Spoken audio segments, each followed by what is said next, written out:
ಕೆಲವೊಬ್ರು ಪ್ರಿಪೇರ್ ಮ್ಯಾಕ್ಸಲ್ಲಿ ಹೋಗ್ತಾ ಇದ್ದೀರಾ, ಓಕೆನಾ. ಪ್ರಿಪೇರ್ ಮ್ಯಾಕ್ಸಲ್ಲಿ ಅಪ್ಲೈ ಮಾಡುವಂಥದ್ದಲ್ಲ ಫೈಲ್ ಇದು. ಇಲ್ಲಿ ನಾನು ನಿಮ್ಗೆ ಕೊಟ್ಟಿದ್ದೀನಿ ನೋಡಿ, ಗ್ಲೋಬಾಲ್ ಫ್ರೀ ಫೈರ್ ಅಂತ. ಇದು ನೋಡ್ಕೊಳ್ಳಿ, ಚೆನ್ನಾಗಿ ನೋಡ್ಕೊಳ್ಳಿ. ಇದನ್ನು ಇನ್ಸ್ಟಾಲ್ ಮಾಡಿ, ನಾರ್ಮಲ್ ಫ್ರೀ ಫೈರು, ಓಕೆನಾ. ಇದನ್ನು ಇನ್ಸ್ಟಾಲ್ ಮಾಡಿಬಿಟ್ಟು ಅಪ್ಲೈ ಮಾಡ್ಕೊಳ್ಳಿ, ಓಕೆನಾ. ನಿಮಗೆ ಫೈಲ್ ಲಿಂಕ್ ಬಂದುಬಿಟ್ಟು ಇಲ್ಲಿ ಕೊಟ್ಟಿದ್ದೀನಿ. ಇದು ನೋಡಿ ಅಪ್ಲೈ ಪ್ರೋಸೆಸ್ ಇದು, ಓಕೆನಾ. ಅಪ್ಲೈ ಪ್ರೋಸೆಸ್ ಕೊಟ್ಟಿದ್ದೀನಿ, ನೋಡ್ಕೊಳ್ಳಿ. ಅಪ್ಲೈ ಪ್ರೋಸೆಸ್ ನೋಡ್ಕೊಂಡು ಹೆಂಗಂತ ಕನೆಕ್ಟ್ ಮಾಡ್ಕೊಳ್ಳಿ, ಅಪ್ಲೈ ಮಾಡ್ಕೊಳ್ಳಿ. ಮತ್ತು ಏನಾದರೂ ಪ್ರಾಬ್ಲಮ್ ಆದರೆ ಸಿಜುಕಿ ಆ್ಯಪ್ನ ಕನೆಕ್ಟ್ ಮಾಡ್ಕೊಳ್ಳಿ. ಇದು ನೋಡಿ, ಇದು ಫೈಲ್ ಲಿಂಕು, ಓಕೆನಾ. ಇದು ಫೈಲ್ ಲಿಂಕು, ಸರಿನಾ. ನೋಡ್ಕೊಳ್ಳಿ, ಓಕೆನಾ. ಕನೆಕ್ಟ್ ಮಾಡ್ಕೊಳ್ಳಿ, ಅಪ್ಲೈ ಮಾಡ್ಕೊಳ್ಳಿ. ಮತ್ತು ನೋಡಿ, ಇದು free fire, normal free fire Max ಅಲ್ಲ. ಮತ್ತು ನಾನು ನಿಮಗೆ ಇವಾಗ ಜೆಡ್ ಆರ್ಚಿವಲ್ಲಿ ಫೈಲ್ನ ಹೆಂಗೆ ಸೆಟ್ ಮಾಡೋದಂತ ಹೇಳ್ತೀನಿ. ಇಲ್ಲಿ ಫೈಲ್ ಮೇಲೆ ಕ್ಲಿಕ್ ಮಾಡಿದರೆ ಈ ಆ ಥರ ಆಪ್ಷನ್ ಬರುತ್ತೆ. ಅದ್ರ ಮೇಲೆ ಕ್ಲಿಕ್ ಮಾಡಿದ ಮೇಲೆ ಎಕ್ಸ್ಟ್ರಾಕ್ಟ್ ಇಯರ್ ಅಂತ ಹೊಡ್ರಿ.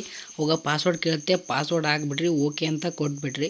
ಓಕೆ ಅಂತ ಕೊಟ್ಮೇಲೆ ಇವಾಗ ನಿಮಗೆ ಈ ಥರ ಆಪ್ಷನ್ಸ್ ಎಲ್ಲ ಬರುತ್ತಲ್ಲ, ನಿಮಗೆ ಯಾವ ಥರ ಯಾಕೆ ಬೇಕೋ ಅದ್ರ ಮೇಲೆ ನಾರ್ಮಲಾಗಿ ಕ್ಲಿಕ್ ಮಾಡ್ಕೊಳ್ಳಿ ನೀವು, ಓಕೆನಾ. ನಾರ್ಮಲಾಗಿ ನನಗೆ ಫಸ್ಟ್ ಬೇಕು, ಅದನ್ನು ಕ್ಲಿಕ್ ಮಾಡಿದ್ದೀನಿ. ಈ ಥರ ಆಪ್ಷನ್ ಬರುತ್ತೆ ಗ್ಲೋಬಲ್ ಡೇಟಾ ಮೇಲೆ. ಅದನ್ನು ಒತ್ತಿಗಿಡ್ದು ಕಾಪಿ ಮಾಡಿಕೊಂಡು ಇಲ್ಲಿ ಡಿವೈಸ್ ಸ್ಟೋರೇಜ್ ಅಂತ ಇತ್ತಲ್ಲ ಫಸ್ಟ್ ಒನ್ನು, ಅದನ್ನು ಕ್ಲಿಕ್ ಮಾಡಿಕೊಂಡು ಆಮೇಲೆ ಆಂಡ್ರಾಯ್ಡ್ಗೆ ಬಂದೆ. ಆಂಡ್ರಾಯ್ಡ್ ಬಂದುಬಿಟ್ಟು ಡಾಟಾಗೆ ಹೋಗಬೇಕು. ಡಾಟಾಗೆ ಹೋಗ್ಬಿಟ್ಟು ಮೇಲಕ್ಕೆತ್ತಿ ನಿಮಗೆ ಫ್ರೀ ಫೈರಲ್ಲಿ ಕಾಣುತ್ತೆ ನೋಡಿ, ಫ್ರೀ ಫೈರ್ ಮೇಲೆ ಹೋಗಬೇಕು. ಫ್ರೀ ಫೈರ್ ಮೇಲೆ ಹೋಗ್ಬಿಟ್ಟು ಫೈಲ್ ಸೆಕೆಂಡ್ ಒನ್ ಮೇಲೆ ಕ್ಲಿಕ್ ಮಾಡಿ. ಇಲ್ಲಿ ಸೆಕೆಂಡ್ IL2 CPP ಅಂತ ಐತೆ ನೋಡಿ, ಅದ್ರ ಮೇಲೆ ಕ್ಲಿಕ್ ಮಾಡಿಬಿಟ್ಟು ಇಲ್ಲಿ ಮೆಟಾ ಡೇಟಾ ಅಂತ ಐತೆ ನೋಡಿ, ಅದ್ರ ಮೇಲೆ ಕ್ಲಿಕ್ ಮಾಡಿಬಿಟ್ಟು ಇಲ್ಲಿ ಆಪ್ಷನ್ ತೋರಿಸ್ತಿದೆ ನೋಡಿ, ಅಲ್ಲಿ ಕ್ಲಿಕ್ ಮಾಡಿ. ನಾರ್ಮಲಾಗಿ ಇಲ್ಲಿ ಅಪ್ಲೈ ಟು ಆಲ್ ಫೈಲ್ಸ್ ಅಂತ ಐತೆ, ಅಲ್ಲಿ ಹೊಡೆದ್ಬಿಟ್ಟು ರೀಪ್ಲೇಸ್ನ ಹೊಡೆದ್ಬೇಡಿ, ಓಕೆನಾ. ರೀಪ್ಲೇಸ್ ಹೊಡೆದ್ರಿ ಅಂದರೆ ನಿಮ್ಮ ಫೈಲು ನಾರ್ಮಲಾಗಿ ಸೆಟ್ ಆಗುತ್ತೆ.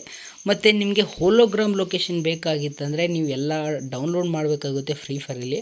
ಅದ್ರ ಮೇಲೆ ಕ್ಲಿಕ್ ಮಾಡಿ. ಇವಾಗ ನಾನು ಹೇಳ್ಕೊಡ್ತೀನಿ ಅಪ್ಲೈ ಪ್ರೋಸೆಸ್ ಹೆಂಗಂತ, ಓಕೆನಾ. ಅದನ್ನು ಅದ್ರ ಮೇಲೆ ನಾರ್ಮಲಿಯಾಗಿ ಕ್ಲಿಕ್ ಮಾಡಿ. ಕ್ಲಿಕ್ ಮಾಡಿದ ಮೇಲೆ ಈ ಥರ ಬರುತ್ತೆ. ಇದನ್ನು ಒತ್ತೆಗಿಡ್ದು ಕಾಪಿ ಮಾಡ್ಕೊಳ್ಳಿ, ಓಕೆನಾ. ನಾರ್ಮಲಾಗಿ ಕಾಪಿ ಮಾಡ್ಕೊಂಬಿಟ್ಟು ಇಲ್ಲಿ ಡೌನ್ಲೋಡ್ ಟೆಲಿಗ್ರಾಮ್ ಅಂತ ಐತಲ್ಲ, ಅಲ್ಲಿ ಹೊಡೆದ್ಬಿಟ್ಟು ಇಲ್ಲಿ ಡಿವೈಸ್ ಸ್ಟೋರೇಜ್ ಅಂತ ಹೋಗ್ಬಿಟ್ಟು ಆಮೇಲೆ ಆಂಡ್ರಾಯ್ಡ್ಗೆ ಹೋಗ್ಬಿಟ್ಟು ನೀವು ಇವಾಗ ಡಾಟಾ ಮೇಲೆ ಹೊಡ್ರಿ. ಡಾಟಾ ಮೇಲೆ ಹೊಡ್ಬಿಟ್ಟು ಫ್ರೀ ಫೈರ್ಗೆ ಹೋಗಿ ಇವಾಗ ಫೈಲ್ಸ್ ಅಂತ ಐತೆ ನೋಡಿ, ಫೈಲ್ಸ್ ಮೇಲೆ ಕ್ಲಿಕ್ ಮಾಡಿಬಿಟ್ಟು ಇಲ್ಲಿ ಫಸ್ಟ್ಗೆ ಕಾಂಟ್ಯಾಕ್ಟ್ ಕ್ಯಾಚ್ ಅಂತ ಐತೆ ನೋಡಿ, ಅಲ್ಲಿ ಹೋಗ್ಮೇಲೆ ಇಲ್ಲಿ ಫಸ್ಟ್ ಒನ್ ಆಪ್ಷನಲ್ ಫಸ್ಟ್ ಒನ್ಗೆ ಹೋಗಬೇಕು ಯಾವಾಗಲೂ, ಓಕೆನಾ. ಫಸ್ಟ್ ಅಂದ್ಬಿಟ್ಟು ಇಲ್ಲಿ ಆಂಡ್ರಾಯ್ಡ್ ಮೇಲೆ ಕ್ಲಿಕ್ ಮಾಡಿ.